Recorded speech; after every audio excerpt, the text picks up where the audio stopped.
Donc, bonjour à tous, dans cette vidéo nous allons mettre en œuvre la méthode de construction du vecteur vitesse vue dans la feuille de cours. Alors, pour cela, nous allons relire rapidement la feuille de cours qui vous dit la méthode est la suivante. Tracer la tangente à la trajectoire passant par le point N. Donc ça c'est assez facile dans notre cas puisque la trajectoire étant une ligne droite, la tangente équivaut à la trajectoire. Ensuite ici, mesurer la distance Gn plus 1. Attention aux échelles. Calculer ensuite numériquement la valeur de la norme de la vitesse en faisant Gn plus 1 divisé par la durée entre deux vidéos. Attention à la présence d'une échelle d'une des distances. Et tracer enfin géométriquement le vecteur vitesse en utilisant l'échelle des vitesses. Alors je reprends donc en gros pour vous montrer concrètement ce qu'on attend. Donc ici, vous avez un vecteur vitesse qui a été tracé par régressie. Et nous, je veux qu'on recalcule en appliquant la méthode vue dans la feuille, qu'on trace le vecteur vitesse en ce point-là, qui est le 14e point. Donc, pour vérifier si quand on trace ce vecteur vitesse en appliquant notre méthode et cette échelle-là, on retrouve bien la longueur de ce vecteur-là. Donc pour ça, ce qu'il faut faire, première étape, tracer la tangente. Donc là, c'est fait. Deuxième étape, il faut donc tenir compte de l'échelle du document. Ici, vous avez une échelle, puisque ici, vous avez 0, 1. Et tout ça, c'est des mètres. Donc ça veut dire qu'entre ici et là, vous avez 1 mètre. Vous êtes bien d'accord que sur la feuille que vous aurez, qu'elle soit en A4, A2, A3, ça ne correspond pas à 1 mètre. Donc il y a forcément une échelle de représentation. Donc ce qu'il faut que vous fassiez, il faut déjà que vous représentiez l'échelle, c'est-à-dire que vous vous rendiez compte du facteur de représentation. Donc il va falloir que vous preniez avec votre règle, ici entre 0 et 1, vous allez prendre votre règle, donc vous allez mesurer cette distance-là, entre 0 et 1, donc ici entre là, pardon, je vais vous montrer correctement, entre ici et là. Avec votre règle, vous mesurez, vous allez trouver tant de centimètres. Moi je vais vous montrer ensuite ma correction.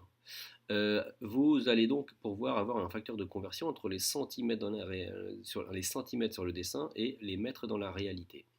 Ensuite, vous prenez votre règle et vous allez donc mesurer la distance entre ce point-là et le point ici qui est immédiatement supérieur.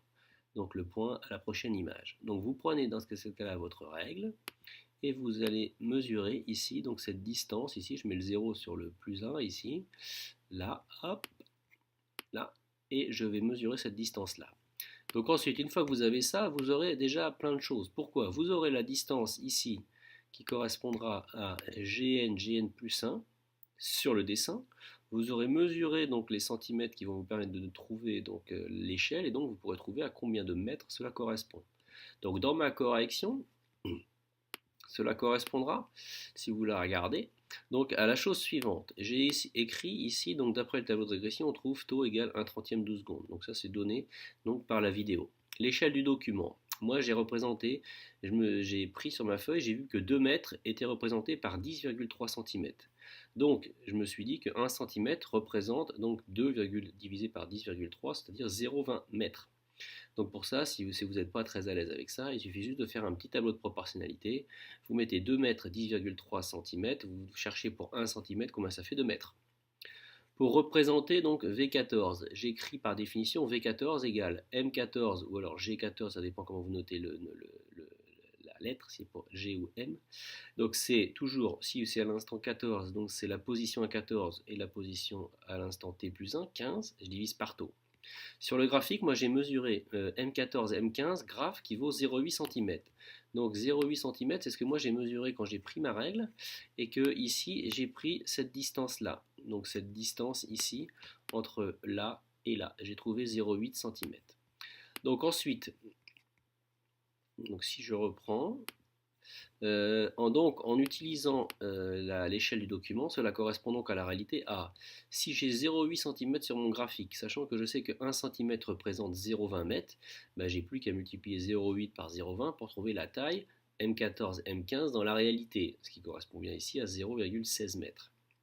Donc j'ai trouvé que M14, M15, donc c'était 0,16 m. Cette distance a été parcourue pendant 1/30 de seconde. Donc je peux définir la vitesse à l'instant 14 qui vaut M14, M15 divisé par taux, c'est-à-dire 1/30. Je prends ma calculatrice et je trouve 4,8 mètres par seconde.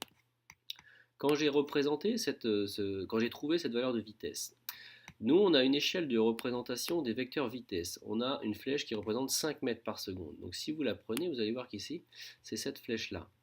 cette flèche-là vous donne l'échelle des vitesses. C'est-à-dire que la longueur de cette flèche veut dire que ça correspond à 5 mètres par seconde. Donc moi j'ai pris ma règle, hop, je vais vous faire un peu, j'ai fait ça, j'ai mesuré combien de centimètres ça correspond, 5 mètres par seconde. Et dans ma correction, j'ai trouvé sur ma feuille, donc en format A4, hein, donc 5 mètres par seconde était représenté par 1,3 cm. 1,3 cm représente 5 mètres par seconde. Donc pour trouver la longueur du vecteur, donc j'ai fait mon petit tableau de proportionnalité, comme celui que vous auriez pu faire juste au-dessus. 1,3 cm c'est 5 mètres par seconde, moi j'ai 4,8 mètres par seconde, ben, je cherche la longueur du vecteur.